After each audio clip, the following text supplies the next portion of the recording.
My fiance ghosted me days before our wedding and left me to pay for everything. My name's Jack, and I'm still trying to make sense of what happened, even months later. My fiance, March, who I'd been with for 4 years, disappeared just days before our wedding, leaving me to deal with the fallout, emotionally and financially. This is the story of how my life turned upside down in a matter of hours. We'd been planning the wedding for over a year. It wasn't a massive event, but it wasn't cheap either. We booked a venue, a caterer, a photographer, and a small band for the reception. I was excited but stressed like anyone would be. March seemed all in. She helped pick the venue, gave input on the menu, and even chose the song for our first dance. Looking back, I didn't notice anything off. She was her usual quiet self sometimes, but I thought that was just her. The week before the wedding was hectic. I was running around finalizing details, confirming vendors, and making sure my suit was ready. March was supposed to handle a few things, like picking up her dress and checking in with the officiant. She said she had it under control, so I didn't push. On Wednesday, 4 days before the wedding, I texted her to ask if she'd sorted everything. No response. I figured she was busy. She had a demanding job in sales, so long hours weren't unusual. I called that evening, but it went straight to voicemail. By midnight, I was annoyed but not panicked. I went to bed thinking she'd call me back in the morning. Thursday morning, still nothing. I texted again, called again. Voicemail. I started to worry but told myself maybe her phone died or she was caught up with something. After work, I drove to her apartment to check on her. Her car wasn't there and no one answered the door. I called her best friend, who said she hadn't heard from March in a couple of days. That's when my stomach started to sink. This wasn't like her, or maybe it was, and I just hadn't seen it. By Friday, 2 days before the wedding, I was a mess. I kept calling, texting, even emailing her. Nothing. I reached out to her parents, who lived a few hours away. They said they hadn't spoken to her but would try calling. They got no answer either. I started wondering if something happened to her, like an accident or worse. I called hospitals, checked local police reports. Nothing. It was like she'd vanished. Then, late Friday night, I got an email from the venue coordinator. They hadn't received the final payment, which March was supposed to handle. I checked our joint wedding account, and my heart stopped. The account was empty. We'd both put money in there for months to cover the wedding costs, and now it was gone. I called the bank, and they said March had withdrawn the funds 2 days earlier. Saturday morning, 1 day before the wedding, I was barely holding it together. The venue was calling about the unpaid balance. The caterer needed confirmation, and I had to face the reality of canceling everything. I was still checking my phone every 5 minutes, hoping March would text or call with some explanation. Nothing. I decided to go back to her apartment, thinking maybe she'd left a clue. When I got there, the door was unlocked, which was weird because it was locked tight the day before. I walked in, and the place looked untouched. Her clothes were still in the closet, dishes in the sink, nothing out of place. But then I noticed something on the kitchen counter, a handwritten note with my name on it. My hands were shaking as I picked it up. The note was short. It said she was sorry that she couldn't go through with the wedding and that she needed to find herself. No explanation, no hint of where she went, but at the bottom she wrote something that made my jaw drop. Check the storage unit on 5th Street. You'll understand. We didn't have a storage unit, or at least I thought we didn't. I grabbed the note and drove straight to the address, my mind racing with questions. When I got to the storage facility, I showed the manager the note and explained the situation. He looked up the unit number and confirmed it was registered under March's name. I wasn't on the lease, so he wouldn't let me in without a key, but he did say the unit had been rented 6 months ago. 6 months. That was around the time we started seriously planning the wedding. I stood there stunned, trying to figure out why March would rent a storage unit behind my back. I spent the rest of the day tracking down a locksmith who could get me into the unit without breaking any laws. By evening, I was back with a guy who could pop the lock. When he opened the door, I wasn't ready for what I saw.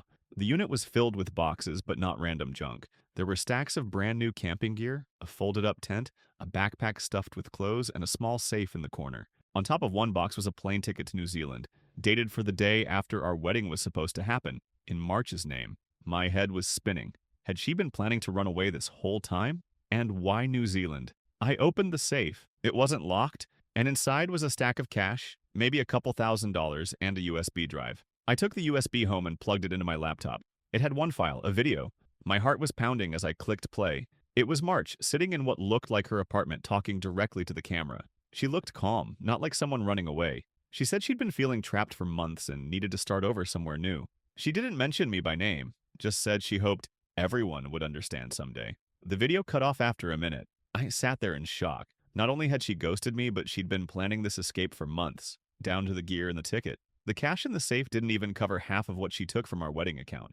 I didn't know whether to be angry, heartbroken, or just confused. What kind of person plans a wedding while secretly plotting to disappear to another country? But the next week brought a twist that made me question everything I thought I knew about her and my own family. I was still reeling from my parents' arguments and my sister's accusations when I got a call from an unknown number. It was a private investigator, someone hired by March's parents. They'd tracked her to a small town in New Zealand, living off the grid in some kind of eco-communal setup. The investigator said she'd been sending cryptic emails to an old friend, hinting she'd been planning this for over a year because she felt suffocated by her life here. Hearing that felt like a punch to the gut. I'd spent 4 years with her, and she never once said she felt trapped. Or maybe I just didn't listen. I told my family what the investigator found, hoping it would bring some closure. Instead, it lit a fuse. My mom was livid, insisting we should sue March's family for the money she took, claiming they must have known something. My dad, who's always been the calm one, shocked me by agreeing with her. He said he'd lent me money for the wedding under the assumption March was trustworthy, and now he felt betrayed too. My sister, still clinging to the idea that March had a mental breakdown, got into a screaming match with them, saying we were all being too harsh. I tried to stay out of it, but they kept dragging me in, asking me to pick a side. It was like I wasn't even allowed to grieve my own loss. Real shit happened a few days later.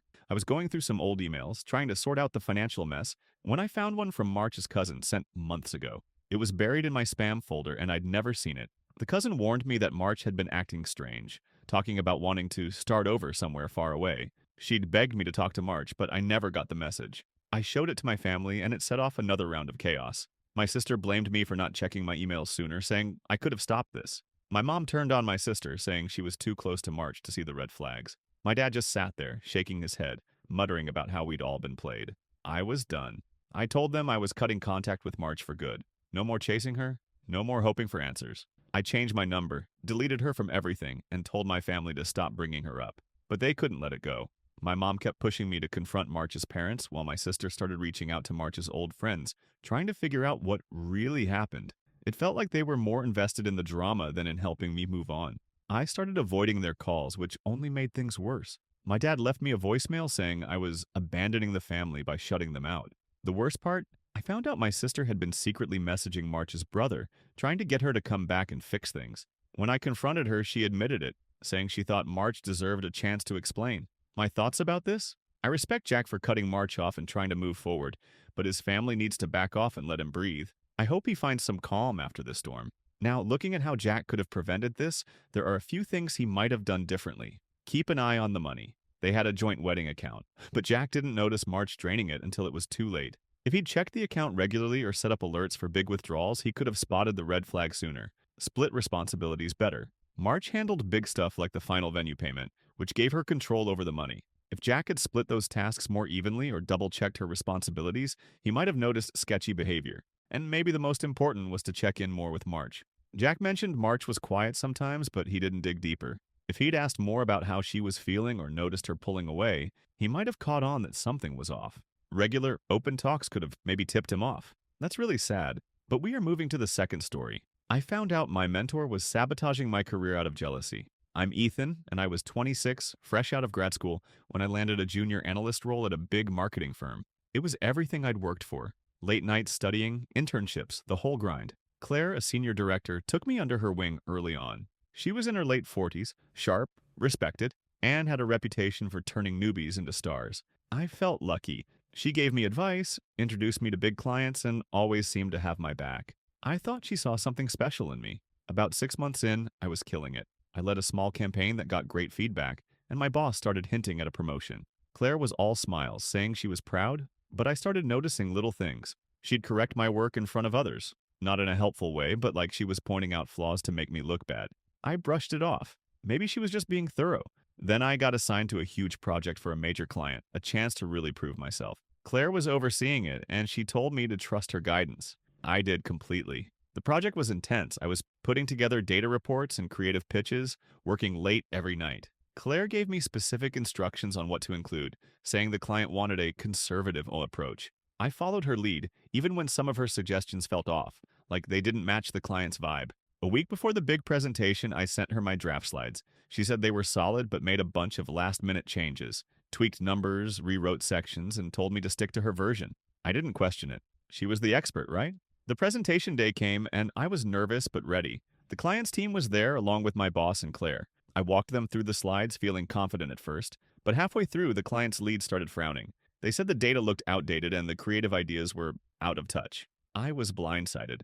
I tried to explain, but it just sounded like excuses. My boss looked disappointed and Claire stayed quiet, nodding like she agreed with the client. The meeting ended with the client saying they'd reconsider working with us. I felt like I'd failed. Later, my boss pulled me aside and said I should have known better than to present weak work. I went home that night wondering how I'd screwed up so badly. After that disastrous presentation, I was gutted. I couldn't figure out where I went wrong, but I was determined to fix it. I started double-checking my work, staying even later at the office to make sure I didn't mess up again. Claire was still my mentor and she acted supportive, saying I'd bounce back, but something felt off. She'd make comments like, "You're young, you'll learn," in a way that felt more condescending than encouraging. I started noticing she'd take credit for my ideas in meetings or fix my work in ways that made it worse, like she was setting me up to stumble. A few weeks later, I got a chance to redeem myself with a new project. This time, I decided to trust my instincts a bit more. I put together a pitch that was bold, based on the latest market trends I'd been researching. I showed it to Claire, expecting her to tweak it like before. She looked it over and said it was too risky and that the client wouldn't go for it. She suggested I tone it down and handed me a revised version that felt flat, like it was recycled from an old campaign. I didn't want to argue, but I kept my original draft and decided to show both to my coworker, Sam, who'd been at the firm for years. Sam's reaction threw me. He said my original pitch was great, and that Claire's version looked like something the client had rejected last year. He also let slip that Claire had been badmouthing my work to the team, saying I was overconfident and needed more guidance. I was stunned. Why would she do that? I started digging a little, checking old project files. I found out the data Claire had me use in that failed presentation was from an outdated report she'd given me, not the current one the client expected. It wasn't my mistake. It was hers. Or was it? The thought crept in that maybe she'd done it on purpose. I confronted Claire, keeping it professional. I asked why she gave me old data and why she was talking behind my back. She got defensive, saying I was misinterpreting things and that she was just trying to help me grow. But her tone was off, like she was annoyed I'd even brought it up. That night, I couldn't sleep. I kept replaying every interaction with her, wondering if I was paranoid or if she was actually out to get me.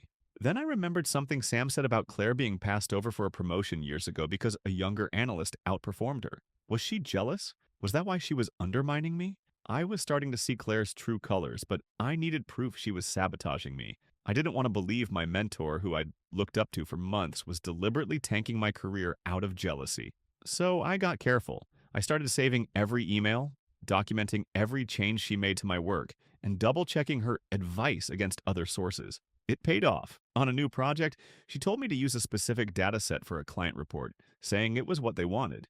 I checked with the client's team directly, something I'd never done before because I trusted Claire, and they confirmed they needed a completely different set. If I'd listened to her, I'd have bombed another presentation. I started talking to other coworkers quietly. Turns out I wasn't the only one Claire had messed with. A former intern told me she'd accidentally left his name off a big project report, taking credit herself. Another coworker said Claire had a pattern of being extra hard on younger analysts, especially ones who got attention from the higher-ups. It was like she couldn't stand anyone else shining. I was angry but also sad. She'd been my role model, and now I saw her for what she was. I decided to take it to my boss. I put together a folder with evidence. Emails where Claire gave me bad data, her revised slides that watered down my ideas, and notes from coworkers about her behavior. My boss was shocked, but took it seriously. He said he'd look into it and asked me to keep working as usual. A week later, Claire was called into a closed-door meeting with HR. I don't know exactly what happened, but she was moved to a different department with no mentoring responsibilities. My boss apologized and gave me a shot at leading a new project to make up for the earlier mess. I nailed that project, and it felt good to prove myself, but the whole thing left a bad taste. I trusted Claire, looked up to her, and she turned out to be someone who'd rather tear me down than lift me up. My family got involved too, which made it messier. My dad, who's always been skeptical of corporate life, said I should have seen it coming and pushed me to quit. My mom thought I should have confronted Claire publicly to teach her a lesson. They argued about it over dinner, dragging me into it when I just wanted to move on. I'm still at the firm, doing better now, but I'm more cautious about who I trust.